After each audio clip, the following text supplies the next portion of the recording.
Video में हम हिंदी औपचारिक लेखन सेमेस्टर 1 एबिलिटी इन्हांसमेंट कोर्स के अंदर ये सब्जेक्ट आपने चूज़ किया होगा, तो इसके इंटरनल असेसमेंट के सॉल्यूशंस लेकर आए हैं। पहला क्वेश्चन हमारे पास है, साहित्यिक हिंदी से अभिप्राय साहित्य की विभिन्न विधाओं में प्रयोग आने वाली किस भाषा से है? इसका आंसर है ऑप्शन नंबर डी, सृजनात्मक भाषा। नेक्स्ट क्वेश्चन है, प्रतिवेदन निम्न में से क्या है? प्रतिवेदन है आपका जी लिखित विवरण।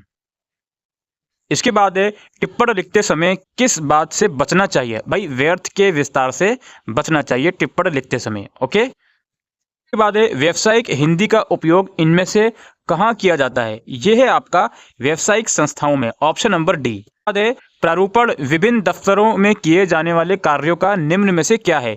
यह है आपका भाई लिपिबद्ध लेखा जोखा, option number C. Question number 6 है, इनमें से क्या प्रारूपण के गुण एवं विशेषताओं में शामिल नहीं है? तो वो है भाई सृजनात्मक भाषा का प्रयोग। बाकी के 3 ऑप्शन इसके गुण में आते हैं। ठीक है।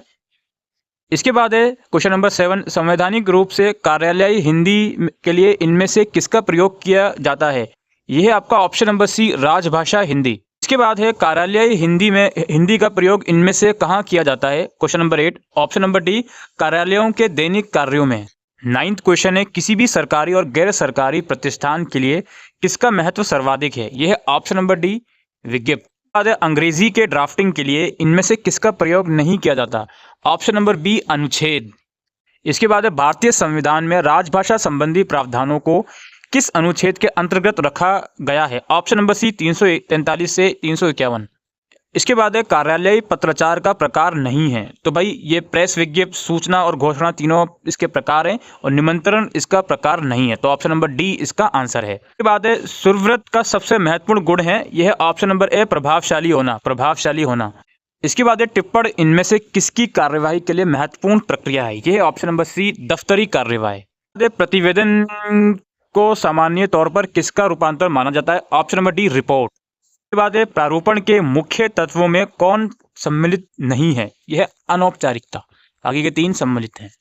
सुरव्रत लेखन से व्यक्ति का क्या पता चलता है? व्यक्तित्व पता चलता है। ठीक है, ऑप्शन नंबर बी। इसके बाद है 18th क्वेश्चन, व्यावसायिक संगठनों का भारत में विभिन्न व्यापारिक संगठन से पत्र व्यवहार किस भाषा में होना अत्यंत सहज है? Option number D, Hindi. इसके बाद है, व्यावसायिक हिंदी का कार्यशेष इनमें से किस प्रकार का है? यह है ऑप्शन नंबर बी, अत्यंत व्यापक। उसके बाद है, मूल रूप से व्यावसायिक हिंदी का उपयोग किसका अंतर्गत किया जाता है? किसके अंतर्गत किया जाता है? यह ऑप्शन नंबर डी, व्यावसायिक से संबंधित पत्र लेखन में।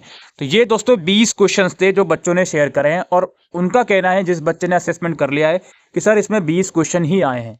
तो हमने आपको 20 क्वेश्चंस का आंसर बता दिया है जी इंटरनल असेसमेंट के। ऑलराइट, आई होप ये वीडियो आपको यूजफुल लगी हो। और एक चीज़ और, जब आप भेजते हो PDF यार, तो पहले ही बता दिया करो कि 20 हैं। ये PDF मेरे पास 2 से 3 दिन से आया हुआ है, बट मैं इसलिए रुका हुआ था कि यार पूरा क्वेश्चन कोई नहीं भेज रहा।